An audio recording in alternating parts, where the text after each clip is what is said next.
Hello friends, তোমাদের প্রত্যেককে আরও একবার স্বাগত জানাই সহজ শিক্ষা এডুকেশন চ্যানেলে। আজকের ভিডিওটার যে মূল টপিক হতে চলেছে, আশা করছি থাম্বনেল দেখে বুঝতে পেরেছো, কলকাতা পুলিশের যে জয়েনিং ডেট, সেই জয়েনিং ডেট সম্বন্ধিত আজকে আমি কিছু আপডেট পেয়েছি এবং সেই আপডেট রিলেটেড তোমাদের বলে দেবো। অবশ্যই ভিডিওটা প্রথম থেকে শেষ পর্যন্ত দেখবে। ভিডিওটা যদি ভালো লাগে অবশ্যই লাইক করে একটু শেয়ার করে দিও এবং চ্যানেলে যদি নতুন থাকো অবশ্যই চ্যানেলটাকে সাবস্ক্রাইব করে নেবে। প্রথমত তোমাদেরকে বলি যে তোমাদের কিন্তু অনেক দিন হয়ে গেছে রেজাল্ট আউট হয়ে গেছে। বর্তমানে তোমাদের কিন্তু ভিআর চলছে এবং তার সঙ্গে মেডিকেলে চলছে, ঠিক আছে। বিভিন্ন জনকে কিন্তু বিভিন্ন রকম ডেট দিয়ে দেওয়া হয়েছে যে এই ডেটের মধ্যে তাদেরকে মেডিকেল কমপ্লিট করতে হবে, ভিআর কমপ্লিট করতে হবে। তো আশা করছি অনেকের এটা হয়ে গেছে, যাদের হয়নি তোমরা ধীরে সুস্থে কিন্তু এগুলো কমপ্লিট করে নাও। ডকুমেন্ট রিলেটেড যদি কোনো প্রবলেম কিছু যদি না বুঝতে পারো অবশ্যই আমাদের সঙ্গে কথা বলতে পারো, আমি তোমাকে বলে দেবো, ঠিক আছে। আচ্ছা, এটা তো গেল। এবার তোমরা কিন্তু সবাই একটা জিনিস নিয়ে খুব চিন্তিত ছিলে যে তোমাদের লেডি কনস্টেবলের যে ইন্টারভিউ, সেই ইন্টারভিউর আগে কি কেপি কনস্টেবলের জয়েনিং হবে নাকি। তো অ্যাকচুয়ালি এখন তো তোমরা বুঝতেই পারছো যে এটা হয়তো আর পসিবল নয়, কারণ তোমাদের 22 তারিখ থেকে স্টার্ট হচ্ছে লেডি কনস্টেবলের যে ইন্টারভিউ সেটা, এবং তোমাদের কেপি কনস্টেবলে কিন্তু এখনও পর্যন্ত ভিআর মেডিকেল চলছে।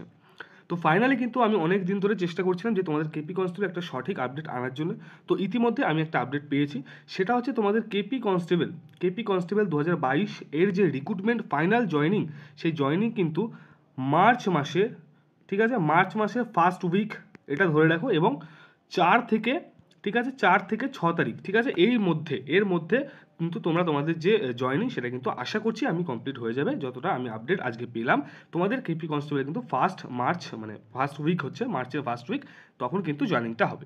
তো আশা করছি আমি তোমাদেরকে বোঝাতে পেরেছি। এটাই যে আপডেট আমি পেয়েছিলাম আমি তোমাদেরকে দিলাম। বারবার ভিডিও করার আমার কোনো অভ্যাস নেই এবং আমি করিও না, তোমরা খুব ভালো করে জানো। অনেকদিন পরপর আপডেট আসে, তো আপডেট যা আসে আমি দিই। একটা কথা হচ্ছে, অনেকেই বলে যে পিআরবির যখন তখন আপডেট চেঞ্জ করে, কোনো দিনই না, এটা হতেই পারে না, ইম্পসিবল।